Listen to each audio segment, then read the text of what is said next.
অনেক দিন আগের কথা।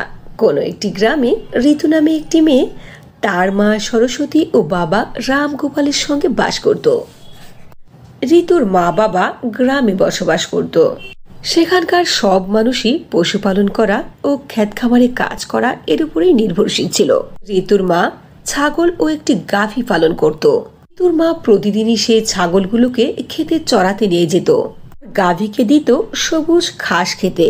গাভীটি ছিল অনেক সুন্দর ও তরুতাজা। প্রতিদিন গাভীটি 5 লিটার করে দুধ দিত। যখন ঋতু ছোট ছিল তখন গরুর দুধ ঋতুর মা গ্রামের লোকজনের কাছে বিক্রি করত। এরপর যখনই ঋতু বড় হতে লাগে তখনই চায়ের প্রতি প্রচন্ড তার নেশা হতে শুরু করে। খুব সকালে ঘুম থেকে উঠেই আগে ঋতু চা পান করত, এরপরে মায়ের সঙ্গে কাজ করত। ঋতু একদিনে কমাস কম 10 বার চা খেত। সেজন্য অধিকাংশ দুধ চায়ে খরচ হয়ে যেত আর অল্পই বাঁচত। আমাদের গাই ধন্য প্রতিদিন 5 লিটার দুধ দেয়। কোথায় যে যায় দুধ কিছুই বুঝতে পারে না। খাবার জন্য তো দুধ থাকেই না। আরে খোদা, 5 লিটার তো আর কম দুধ নয়, অনেক বেশি। আগে তো তুমি দুধ মানুষের কাছে বিক্রিও করতে, আর এখন খেতেই পাওয়া যায় না। কি হয় সব দুধ, কিছুই তো বুঝে আসছে না তোমার কথা। তোমার মেয়ের না চায়ের ভূত মাথায় চড়েছে। প্রতিদিন 10 বার চা খায়, সব দুধ ওখানেই চলে যায়। আরে তাতে কি হয়েছে, আমাদের একমাত্র মেয়ে, খাবে না তো কি করবে? আর গাভী তো আমরাই নিজেরাই বাড়িতে পালন করি, দুধ তো আর বাড়ি থেকে কিনতে হচ্ছে না। আরে তুমি বুঝতে পারছো না কেন? আগে দুধ বিক্রি করে আমার টাকা আসতো। শুধু তাই নয়, আমি চিন্তা কেন করব? নিজের মেয়ে বলে শুধু দুধ চাই খাবে? 10 বার দুধ চা খায়। ও তো ভাতই খায় না, কোনো খাবারও খায় না। আমার তো ভয় করছে, না জানি আবার কোন অসুখে ধরে। এত বেশি চা পান করা শরীরের জন্য ঠিক নয়। আরে সরস্বতী, তুমি অযথাই চিন্তা করছো, কিচ্ছু হবে না। আজই আমি ঋতুর সঙ্গে কথা বলছি। রামগোপাল ঋতুকে অনেক বেশি ভালোবাসত। একমাত্র মেয়ে ছিল ঋতু। এই জন্য ঋতুকে ছাড়া তার বাবা কিছুই বুঝতো না। ঋতু বেটা, তোমার মা না তোমার ব্যাপারে আমার কাছে অভিযোগ করছে, তুমি নাকি খুব বেশি চা খাও। গাভীর সব দুধ চা বানাতেই শেষ করে দাও নাকি তুমি, শুনছি মা। ওহো বাবা, মা সব সময় খালি এরমনটা করে। কখনো গ্রামের লোকের কাছে বলে, কখনো তোমার কাছে বলে। আমি একটু বেশি চা খাইতে কি হয়েছে বলো? আমি তো মাকে বলি, মা আমি তোমাকে তৈরি করে দিই, তুমিও খাও। মা তো বলে না, এই জন্য আমি নিজে নিজেই তৈরি করে খাই। আর তুমি কি জানো বাপ, চা পান করে না শরীরের মধ্যে খুবই সুন্দর একটা অনুভব হয়। সর্দি কাশি জ্বর কিচ্ছু থাকে না। দিন মা শুধু আমাকে কিছু না কিছু বলতেই থাকে। আমার মাথায় তো যন্ত্রণা উঠে যায় বাবা। বেটা ঋতু, তোমাকে নিয়ে তোমার মা অনেক চিন্তা করে, ভালোর জন্য এমনটা করে।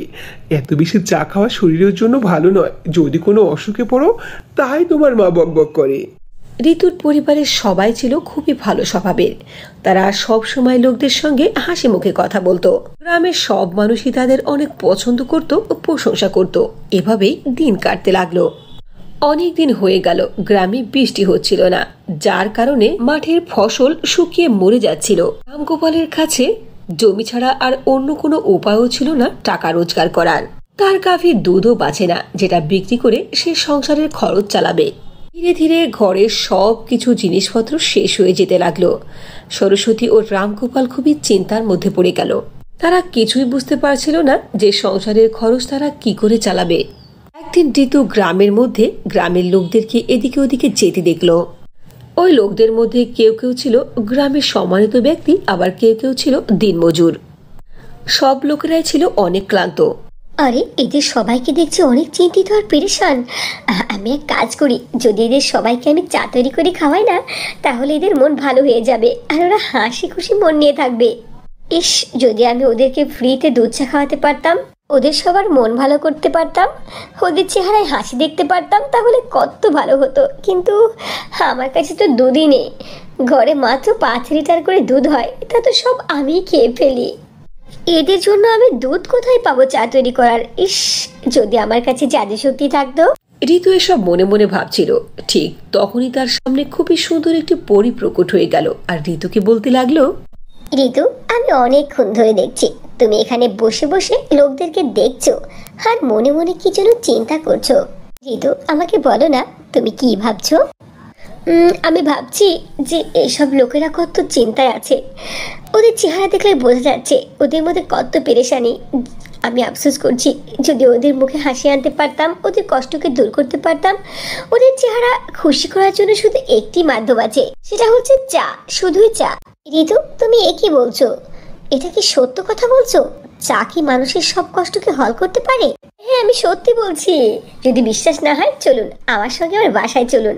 আমি নিজের হাতে কড়া করে দুধ চা আপনাকে তৈরি করে খাওয়াবো, এরপর বুঝতে পারবেন। ঠিক আছে, যদি তাই হয় তাহলে অবশ্যই আমি তোমার হাতের চা খাবো, চলো। একথা বলে ঋতু পরীকে সাথে নিয়ে গেল তার বাসায়। ওদিকে ঋতুর মা বাবা মাঠে কাজে ব্যস্ত ছিল। ঘরে থাকা দুধ দিয়ে ঋতু খুবই সুন্দর কড়া করে চা তৈরি করলো। চা তৈরি করে পরীর সঙ্গে মজা করে বসে খেলো। এর আগে জীবনে কখনো চা খায়নি, এজন্য সে চা সম্পর্কে কিছুই জানতো না।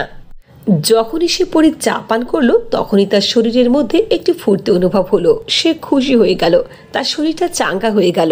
ঋতু, তুমি তো একদম সত্যি বলেছ। সত্যি এটা অনেক ভালো জিনিস।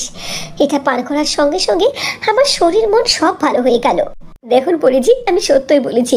যদি আমার কাছে জাদু শক্তি থাকতো না, তাহলে সবাইকে আমি দুধ চা তৈরি করে খাওয়াতাম আর সবার মনটা খুশি করে দিতাম। ওনাদের দুঃখ কষ্ট দুর্দশা সব কিছু ভুলিয়ে দিতাম। ঋতু, তুমি একদম ঠিক ভেবেছো। আমি তোমাকে সাহায্য করতে পারি। তো আমার একটি শর্ত আছে, তা হলো তুমি প্রতিদিন আমাকে চা তৈরি করে খাওয়াবে। এখন থেকে আমি ওই চা প্রতিদিন 4 বার খেতে চাই। হ্যাঁ পরিজি, অবশ্যই আমি আমার হাতের তৈরি চা প্রতিদিন আপনাকে পান করাবো। এই নাও ঋতু, এটা হলো জাদুর পাতিল। এই পাতিলের মধ্যে তুমি যত খুশি তত চা তৈরি করতে পারো। মধ্যে চিনি, চাপাতি, দুধ কিছুই লাগবে না। শুধু এই পাত্রকে আদেশ করবে, তুমি যা আদেশ করবে তাই চলে আসবে পাতিলের মধ্যে। এরপর ঋতু পরীর দেওয়া সেই পাতিল দ্বারা চা বানানোর চেষ্টা করলো। পাতিলকে যখনই সে আদেশ দিল সঙ্গে সঙ্গে পাতিলের মধ্যে চা রেডি হয়ে গেল। এরপর ঋতু ও পরী দুইজন মিলে চা পান করলো। তো আমার সঙ্গে তোমার ওয়াদা করতে হবে যে প্রতিদিন তুমি এত বেশি চা খেতে পারবে না। বেশি বেশি চা খেলে ক্ষুধা মরে যায়। ঠিক আছে পরিজি, আমি আপনার সঙ্গে ওয়াদা করছি। আমি আর আগের মতো অত বেশি চা খাবো না, তবে মানুষদেরকে খাওয়াবো। এরপর পরী সেখান থেকে চলে গেল। ঋতু তার বাড়ির বাইরে গিয়ে সে জাদুর পাতিলে চা তৈরি করলো আর গ্রামের মজদুর ও বৃদ্ধ লোকদেরকে নিজের হাতে তৈরি করা জাদুর পাতিলের টেস্টি চা খাওয়ালো। সেখানে থাকা সব লোকই ঋতুকে অনেক প্রশংসা করলো আর তাকে অনেক ভালোবাসা দিল ও দোয়া করলো। প্রচন্ড রোদ ও গ্রীষ্মের কারণে ক্ষেত খামারের ফসল না হওয়ায় রামগোপাল ও সরস্বতী খুবই চিন্তার মধ্যে পড়ে গেল। ঘরে খাবারের মতো সব জিনিসপত্র শেষ হয়ে গেল। তোর মাথায় একটি আইডিয়া আসলো। সে তার হাতে বানানো চা লোকদের কাছে বিক্রি করতে শুরু করলো। যে ওই গ্রামে বেড়াতে আসে সেই ঋতুর হাতে তৈরি করা চা অবশ্যই পান করে। ধীরে ধীরে ঋতুর চা অনেক পপুলার হয়ে যায় আর দূর দূর থেকে লোক ঋতুর কাছে চা পান করতে চলে আসে, যার দ্বারা সেই চা বিক্রি করার টাকায় ঋতুর সংসারও চলতে শুরু করে। ঋতু তার গ্রামের লোকদেরকে ফ্রিতে চা খাওয়াতো, কিন্তু ওই গ্রামে ঘুরতে আসা লোকদের কাছে মাত্র 10 টাকায় চা বিক্রি করত। এভাবে ধীরে ধীরে চা বিক্রি করে ঋতু অনেক টাকা ইনকাম করে ফেললো। বিক্রি করার টাকা দিয়ে সে তার বাবাকে সাহায্য করতে শুরু করলো। চা বিক্রি করে অল্প দিনের মধ্যেই ঋতুর কাছে অনেক টাকা জমা হয়ে গেল। ঋতু সেই টাকা দিয়ে অনেক বড় বাড়ি কিনে ফেললো। এই বাড়িতে ঋতু একটি বৃদ্ধ আশ্রম শুরু করলো আর পথ শিশুদের জন্য একটি অনাথ আশ্রমও খুললো। এখানকার সব বাচ্চা ও বৃদ্ধ লোকদেরকে ঋতু নিজ হাতে চা তৈরি করে খাওয়াতো। এভাবে ঋতু নিজের সাথে সাথে পরীকেও চা প্রেমী বানিয়ে দিল। পরী ঋতুর সঙ্গে বসে চা খেতে অনেক পছন্দ করত।